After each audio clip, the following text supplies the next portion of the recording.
record.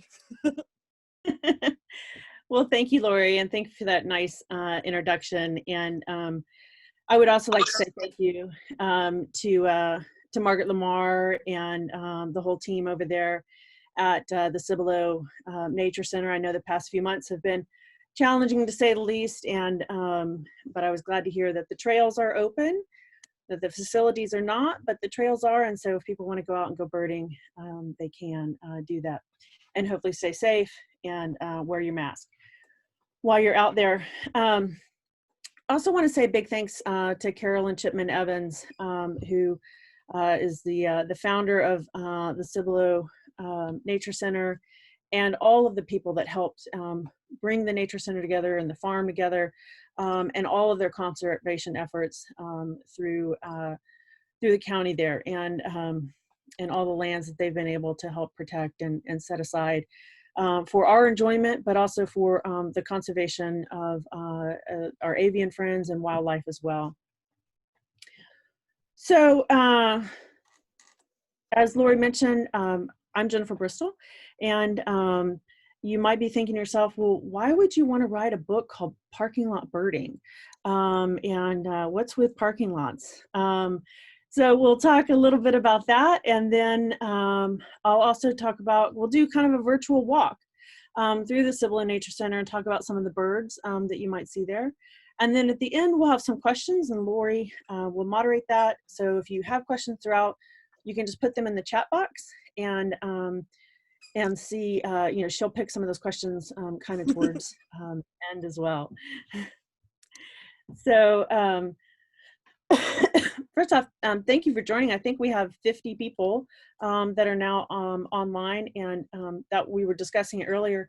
One of the things I like about this Zoom, you know, we didn't know what all this was going to be about, but we're kind of able to reach a broader spectrum of people that wouldn't normally be able to take the time off and come down maybe to the Nature Center for an evening. And so this is exciting. We're all new territory for ourselves. So let's talk a little bit about the book and why did I write it. And I apologize if the dogs are barking out there. They are outside, but they have loud voices. The book kind of came about for a couple different reasons. In 2013, I went back to work for Texas Parks and Wildlife after being at Camp Fire with Rebecca Benz, who's online here today, for a while. And I went back to run the Texas Shoal Nature Program, which is a network, which is housed at Texas Parks and Wildlife. And Darcy is on the call here today, and over at Texas Parks and Wildlife, and grateful for all her help and support with that program. And very quickly after I went back, I suffered a back injury from a Mustang, my Mustang, that bucked me off, because that's what Mustangs tend to do sometimes. And so I needed something a little bit slower. My husband took me out for a photo safari one day, and I started really noticing the birds. They just captured my attention. And before long, I wanted to know everything. I wanted to know their songs, and I wanted to know their habits and where they spent their time, and the migration patterns, and everything that I could learn. And then I met this wonderful woman at Texas Parks and Wildlife named Shelley Plant, who runs the nature tourism, and she runs the Greater Texas Birding Classic. And I thought, oh my gosh, is there a competition that involves birding? But still, my overly competitive heart, this sounds fantastic. I'm in. How do I participate? And so I talked to my mom and my husband and a willing uncle to form a team. And instead of just doing something easy like a big sit or, you know, a day activity, I talked him into doing the entire 6-day event, which is where we bird across Texas for 6 entire days and see how many species we can have. And it was like a giant scavenger hunt. I mean, we were just, you know, crazy driving across Texas, stopping at every park and nature center that we thought would seem like a viable option. And in those first couple of years, we took a lot of steps. We would hike. We thought we had this idea that the birds were going to exist at the furthest point from where human activity was. That was our philosophy. And so, you know, we hiked deep into the Santa Ana National Wildlife Refuge, all across Bastrop State Park. I mean, you name it, we hiked. And what we eventually figured out is we were not correct in our assumption that a lot of times the birds were back towards the parking lot or the campus of the nature center. They were at the bird blind. They were all along the boardwalk. And they were near these human structures and these human activities. And at first it kind of blew my mind. It was a little upsetting to me. And I had to kind of make my peace with that and realize, you know, it's not that necessarily there's more birds there. It's just easier to see them from those contrived spaces and peer into that habitat, which is so important to their survival. So I no way and advocate for more parking lots. I like to get that out of the right out of the box. That it is, I see parking lots almost sometimes as a necessary evil, but they're there and they do allow us these wonderful spaces to look in and see birds from, and it's kind of an easy place to spot them from. But the book talks also about those nature center campuses, the bird blinds, all of the places that you might see birds. And so there was kind of a running joke. We were like, oh, okay, well, you know, we must be getting close to the parking lot because we heard more birds and we see more birds. And eventually, I don't remember if it was my mom or my husband said, well, Jen, you know, you should write a book about this. And that very day, we were on the Birding Classic, and I wrote the outline. And I just started jotting down some notes in my little notebook, and I pretty much stayed true to that outline. We brainstormed some places that we thought would have some, you know, cool habitat and different things.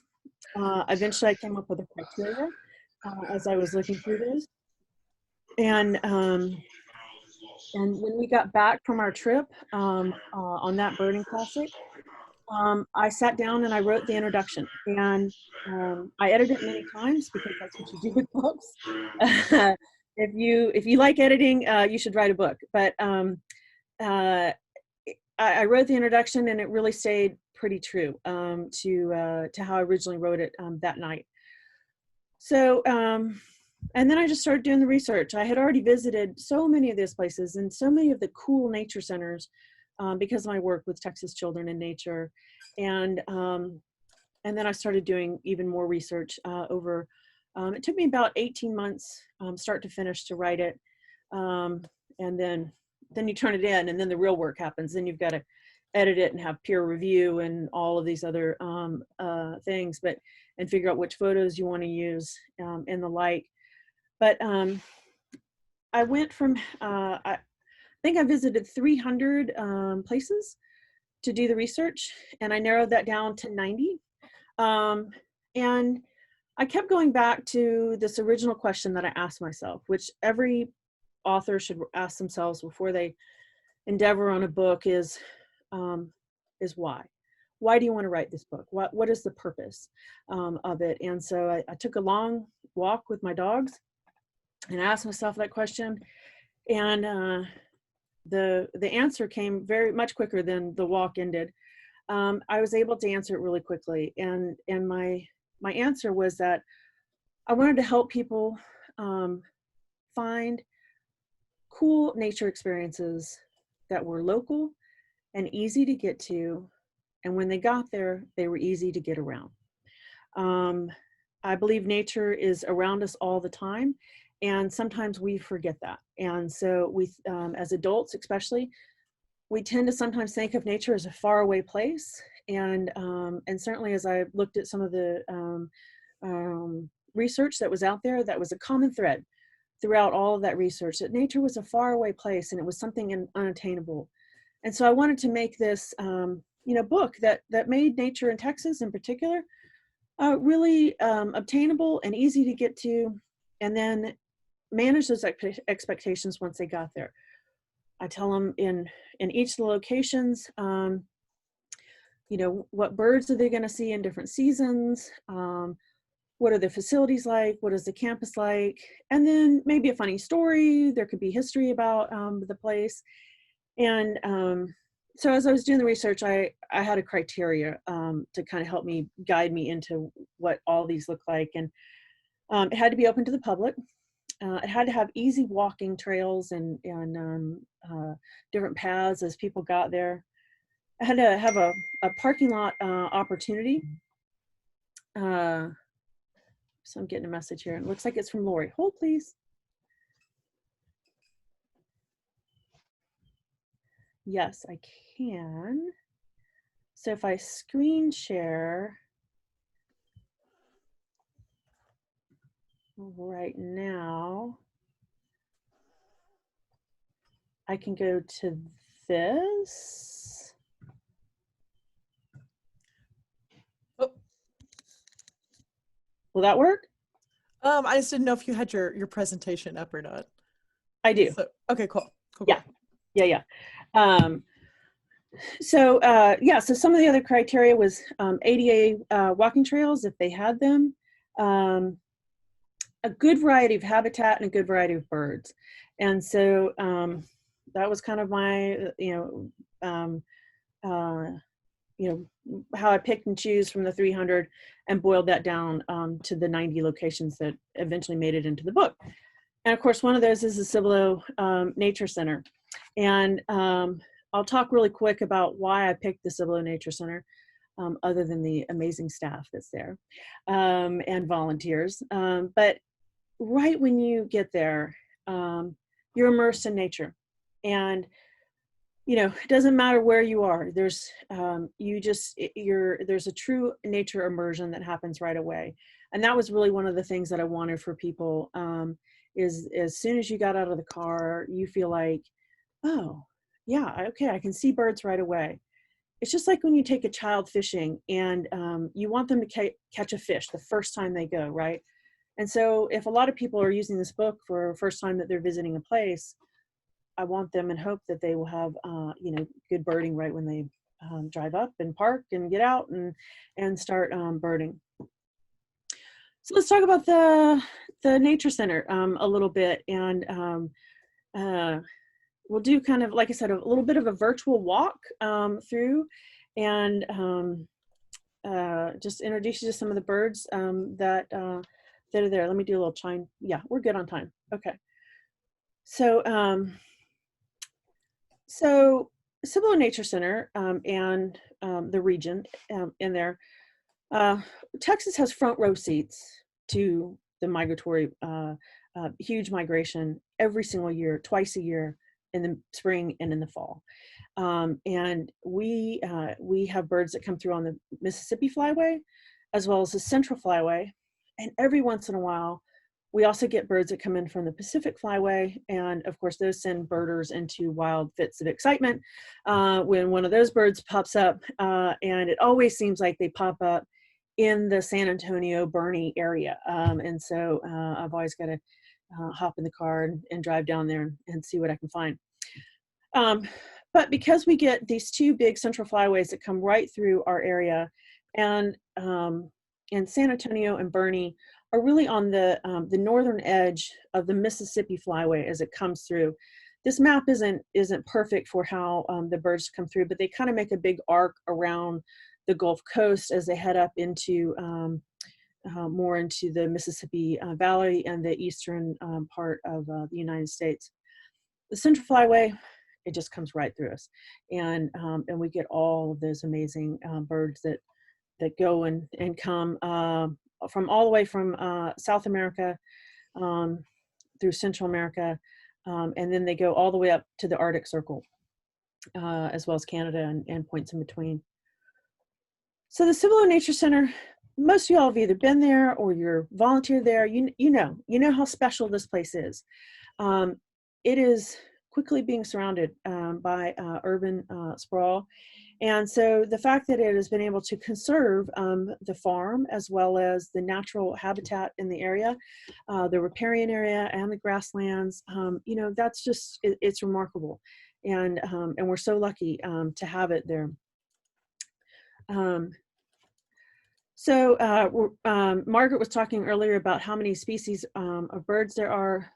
There are 237 species reported on eBird right now, but I imagine that there are a lot of people who see species that are out there that do not report on eBird. And so I would imagine that count is probably even bigger than the 237 species that are there. But that's what I have access to, and so that's what I used for the book, is what are those species counts on eBird, and looking at those. So we will start in the parking lot. When you arrive, this is one of the things that I was so intrigued about the parking lot, and I said it earlier, is you drive up and you have this great view of the grasslands.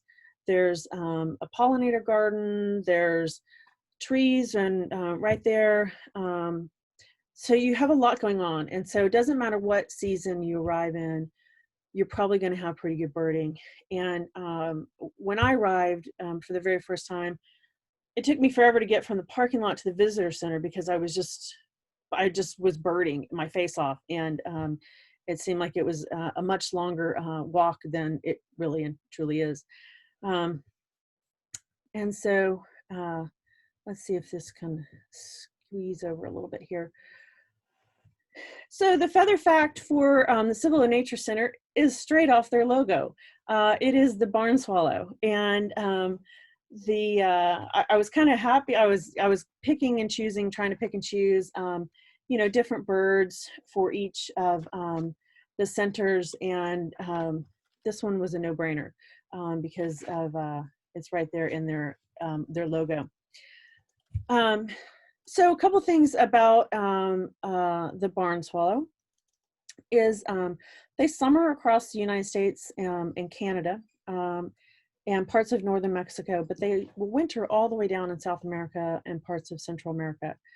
They're pretty long distance migrants, and one of their most defining features, and this is something I really like about them, are their forked tail. So they have that sort of beautiful blue on their back. The males have a rusty kind of throat and underparts, and then this wonderful forked tail. And apparently that forked tail is very important to the ladies, because the more symmetrical that tail is, and the bigger and the bolder it is, that's more appealing to the females. And so the males want to make sure that they have all of their feathers just perfect during breeding season, and when they arrive. They are also one of the birds that started the whole Audubon push towards conservation of birds, and eventually ending up in the Migratory Bird Act, because they were a popular bird to kill, and they killed them by the thousands. They would go into where they nested, and they would harvest them, and they would put them on their hats. They use the feathers. Sometimes they would use the whole wing, but they use the feathers in all kinds of different things. So they were one of the ones that people said, hey, wait a minute, this gorgeous bird, we're losing them. And when they are not present, agriculture suffers, because they eat all kinds of grasshoppers and crickets, and they really do their job to help out with our farming community. And of course, obviously, before pesticides, in the glorious days before pesticides, that was really important, that we needed these birds to help take care of that. They build their nest out of mud, and when they're building the nest, both the male and the female will work on that, and sometimes they'll make 1,000 trips back and forth to where the mud exists, to wherever they decide to build their nest. And you can pretty much see them from April until September, flying low over the fields as they're doing their job, harvesting all of those insects. So next up, we'll kind of go to the grove that's around the visitor center as you walk through, and hopefully you meet this guy. And somebody was asking about, I think Lee was asking about him earlier. This is the summer tanager, and it is the only completely red bird in North America. And the males are spectacular to see. The females are great to see too. They're kind of a yellowish green color. However, even though the sky is a flaming red color, they are incredibly difficult to see sometimes when they're in the canopy. And you'll be looking right at them, but the canopy can cover them.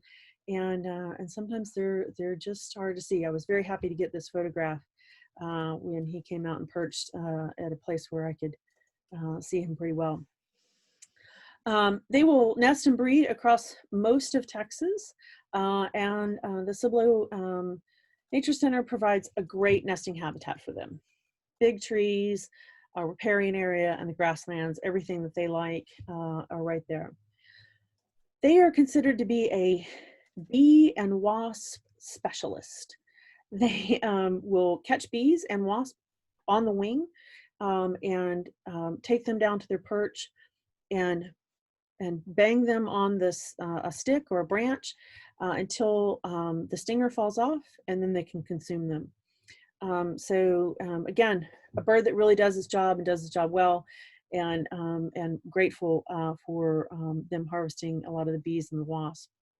Consequently, if bees are in peril, this bird is in peril as well. So we think about how all things are connected in our world, especially with birds.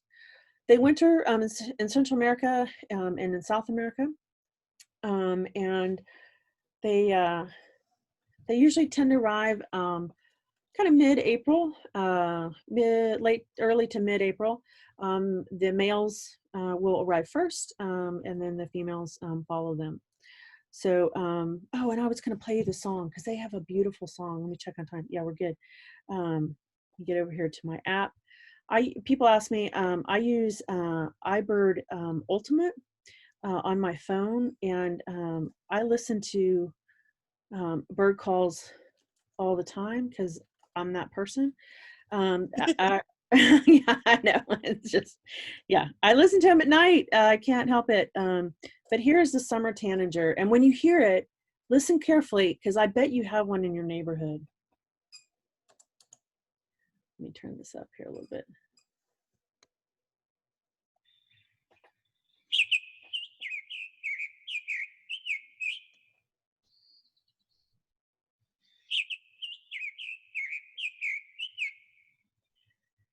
Just such a pretty call, and distinctive. So if you're going to learn a bird call, summer tanager is a pretty good one to learn because you can hear it from quite a distance. And then once you learn that bird call and you hear them, then start looking in that direction, and it's easier to see them when you're out. So next we're going to go down to the Narrows and the Woodland Trail, basically just down along the creek. And if you're lucky, when you're down there and you look very carefully and you listen, you might hear and see the yellow-billed cuckoo. And this guy, I'm definitely going to play you this because once you hear it, you're going to go, oh yeah, I've heard that before, especially if you've ever swam at Barton Springs or any kind of natural like springs where you've been kayaking out on the river. I feel certain that you have heard this, and some of you might know it very well, and some of you might not have ever really understood what it is.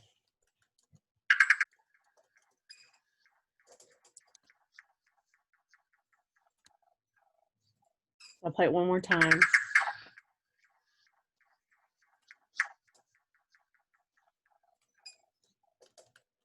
But sometimes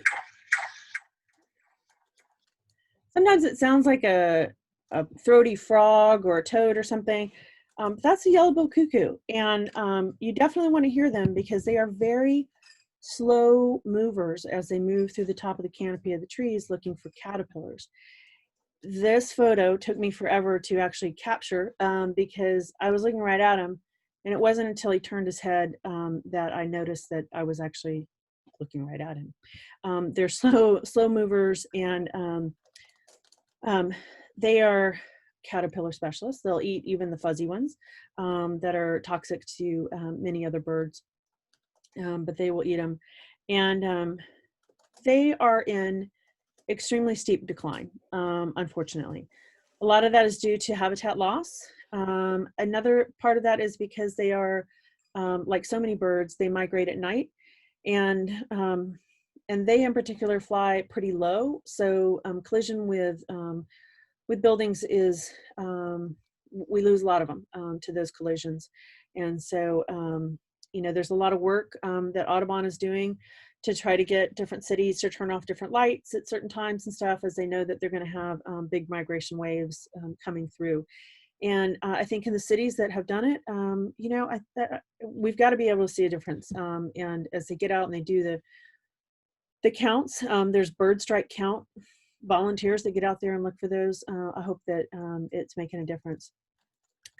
The cuckoos in the cuckoo class is also the greater roadrunner. So that's one of their cousins, and they kind of sound similar. They have that sort of throaty call a little bit. Oh, they also like cicadas as one of their other favorite foods. Also down in the same area, you might see the black-throated green warbler. They tend to be one of the first migrants to arrive, and they are just beautiful. A lot of people mistake them for a golden cheek warbler, but they are a black-throated green warbler, and which is a mouthful to say. But they'll be in that kind of riparian woodland mix. The painted bunting is down there as well. Painted buntings will also be out in the grasslands. They like that open grasslands. The northern parula, which is just one of my favorite birds. I think they're beautiful. They will also breed in the area. So they'll nest and breed there as well. And the yellow warbler. Yellow warbler will come through both in the spring and the fall, and are pretty common to be spotted at the Cibolo Nature Center during those both migrations. I never get tired of seeing a yellow warbler. I think they're just a cheery, beautiful, wonderful bird. So let's go out to the prairie. And if you've kind of ever walked along through the grasslands, again, it's great. Doesn't matter what time of year you go out there. And as mentioned earlier, there are the eastern bluebird boxes that are out there. And I love this. I love the story of the bluebird boxes. In the mid-19th century, the bluebirds were on steep decline, and for a whole number of reasons. But one of those reasons, the main reason, is because the European starlings and European sparrows were introduced into America. They brought over from Europe because some people thought that America should have every bird that Shakespeare ever mentioned in his plays. I can't make this stuff up. This is real. So they brought the birds over, and they released them. Primarily they released them in New York, and then they've spread, and they're everywhere now. But they were in competition with the eastern bluebirds for nesting cavities. And so, and the bluebird lost most of the time in those competitions because they weren't used to it. They didn't have this before. And so a lot of concerned citizens got together, and they introduced what are called bluebird trails. I'm wearing my bluebird shirt, by the way. I love the little bluebirds. And they started putting up these nesting boxes, and they built them a very specific style and shape, and it worked. It was a great conservation movement, and different youth groups got involved. Boy Scouts and Girl Scouts and Campfire, they still build, bluebird boxes and put them up around parks and nature centers throughout the United States. So, they've really seen a comeback ever since the 60s and 70s when this conservation wave started. But they prefer those open woodlands, so mix of habitat, which is exactly what the right mix that the Cibolo Nature Center has. So I love it that they're there. They're always beautiful to see, the males in particular, and they also have that beautiful, distinct song that a lot of y'all I know have heard. They will go as far south as Belize and even into Bermuda. But in general, in Texas, they're throughout the state year round. So we're lucky. We get to see them year round. Also out in the prairie, one of my favorite little sparrows, and that's tough to say because sparrows are tricky to identify and sometimes can leave you maybe saying not so nice things about them. But because they move quickly, they're brown, they go into brown grass, and they're hard to see. But the white-crowned sparrow is pretty easy to identify. He wears this great kind of black and white cap. The females, it's a little duller, and they like to perch. In the winter, when they're here in Texas, they really form large flocks. So again, kind of easy to identify. The grasslands there at the Nature Center are a great place to study the sparrows. If you have some time in the winter and you want to get out and look at these and understand their habits and understand the difference in variety of habitat that they're looking for and what they're doing. It took me a long time, and I'm not a sparrow expert, not by the slightest, but I learn more each time I go out. So then there's the eastern meadowlark, which is a beautiful bird. He has that lemon yellow on his chest, and they also have this kind of black V that's there. They are a grassland bird, and unfortunately, for many of our grassland birds, they are also in steep decline. I'm not trying to depress you with any of this stuff, but this is just their reality, because they nest on the ground. And so anywhere that there's mowing or agriculture activities, they can be susceptible to that. And so thankfully, there's a lot of conservation groups that are working with private landowners to figure out ways that they can really accommodate these wonderful birds. Because again, they eat a whole lot of insects. And so that provides, a great help and assistance to us as humans, as well as agriculture. So thankfully, there's a lot of conservation effort and studies around the meadowlarks. And they actually are not a lark. They're a blackbird. So who knew? Apparently a biologist somewhere did. Then we have the blue grosbeck. Beautiful bird, doesn't matter what time of year you see it, absolutely beautiful. The males are this royal blue. They look kind of like a blue cardinal. They also are a grassland bird, and they're kind of interesting. They don't deviate too much from their migration pattern. So if they are in the eastern part of the United States, they will migrate directly south and fly over the Gulf of Mexico. If they're a little bit farther west, they'll come overland. So some birds will only go over the Gulf, some will only go over overland. This one chooses to do both. They're not a terribly abundant bird, even though their populations are very stable. They need a lot of territory, anywhere from 2 to 20 acres per breeding pair. So the Sibylla Nature Center is lucky to have several breeding pairs that are there or in the area, and at least coming in and feeding there. So not all birds need that much space, but the blue grosbecks definitely do. And last but not least is the common raven. This guy is so cool, and I'll try to be fast, even though I think he's one of the coolest birds.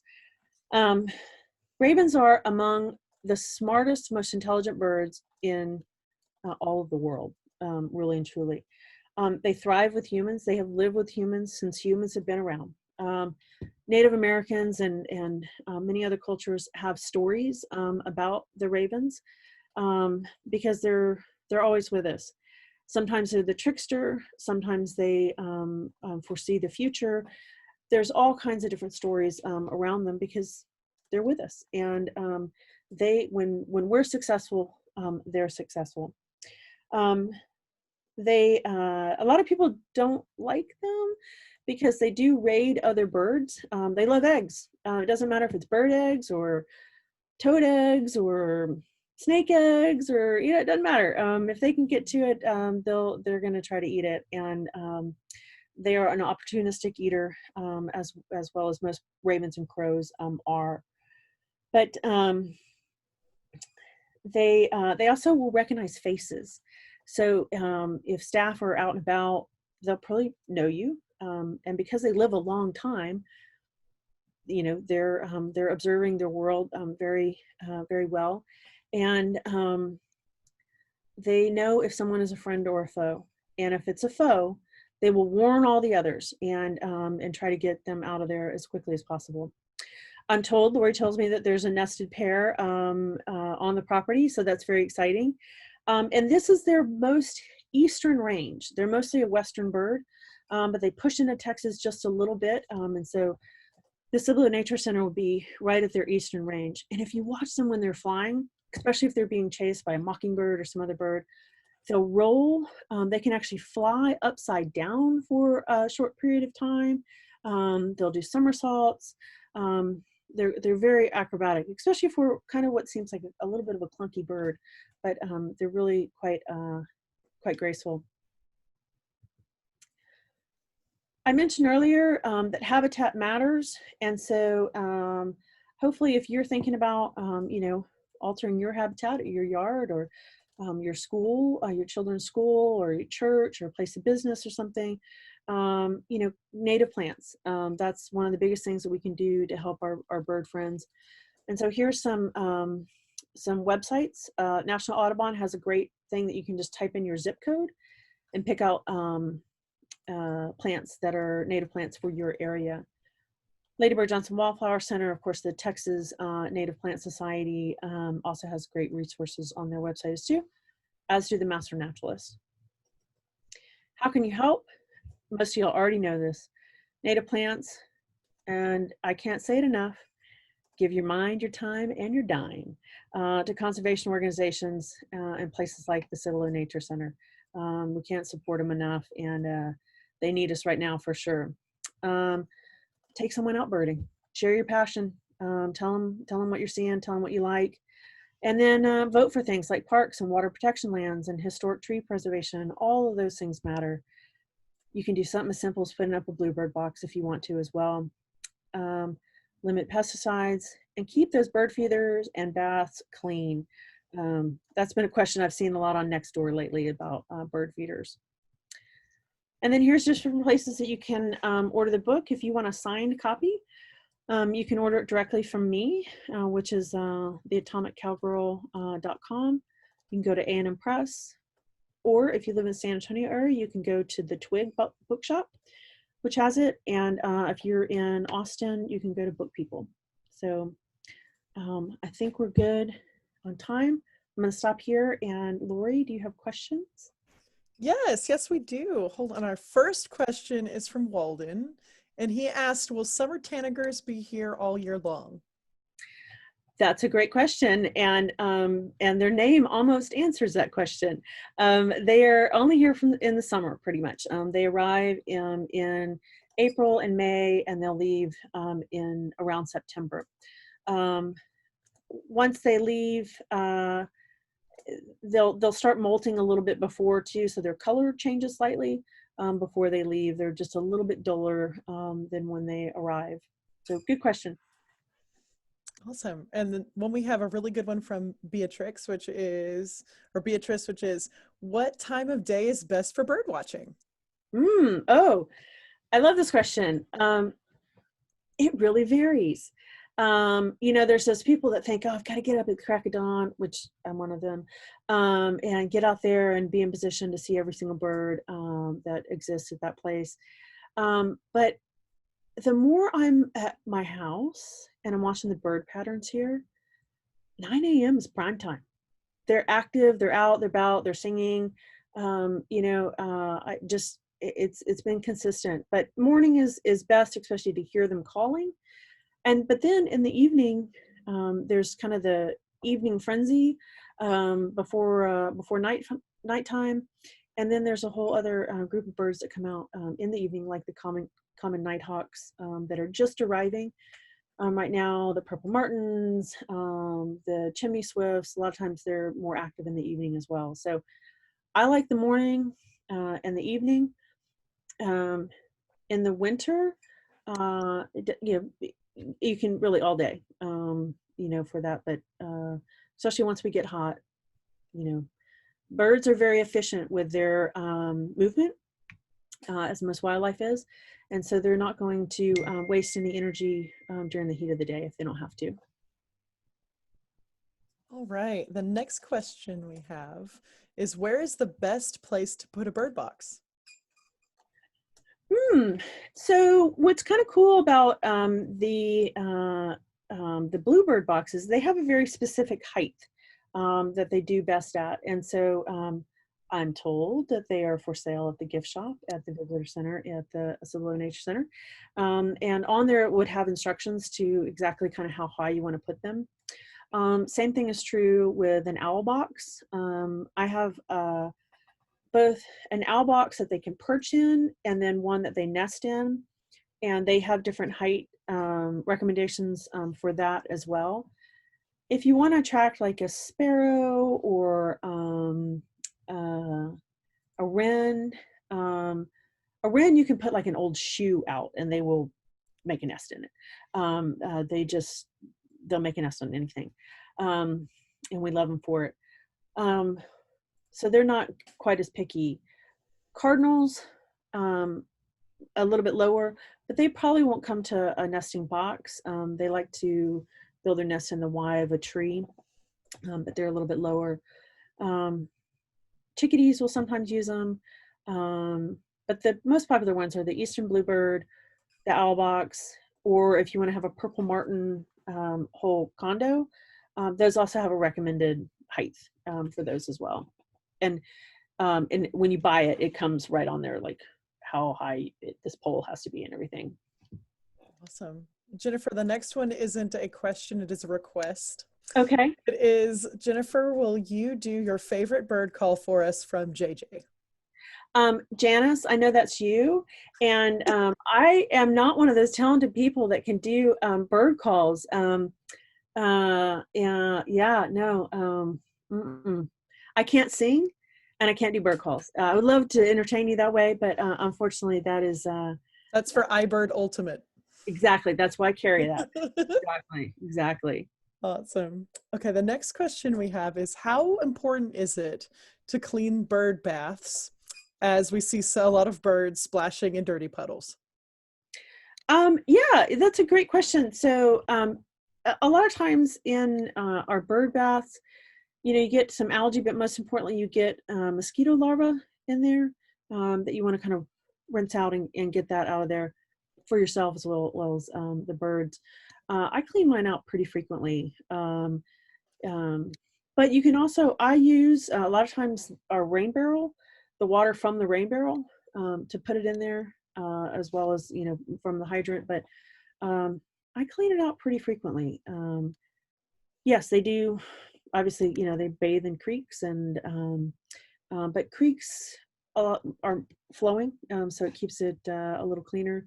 And sure, they take a bath in a mud puddle as well, but that usually, it's rain, there's a puddle, it evaporates, it goes away, that kind of thing. So, but yeah, I clean them out pretty frequently. Awesome.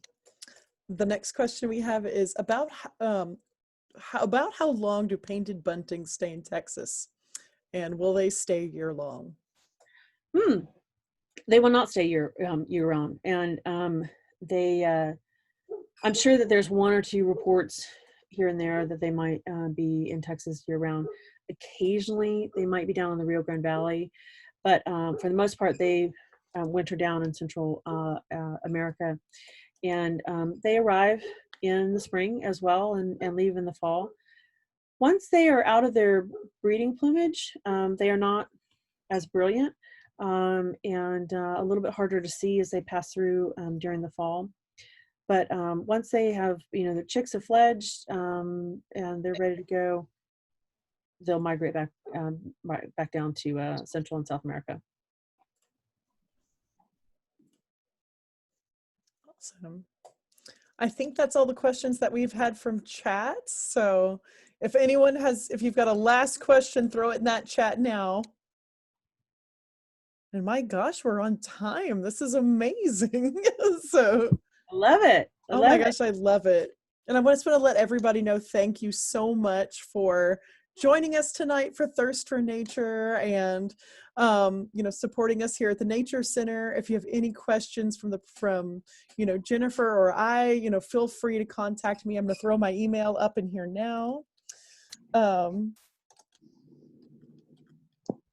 And you guys are welcome to contact me at any time. So, and hopefully our next Thirst for Nature will be in person or some hybrid of it. So hope to see you guys in person. If not, we'll see you guys online soon. Our next Zoom meeting is May 30th for our oak wilt workshop.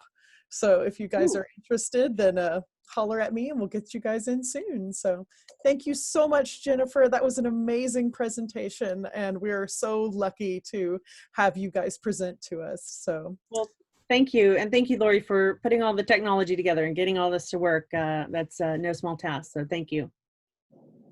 Awesome. Thank you guys, and have a wonderful night. Okay, I'm going to stop recording now.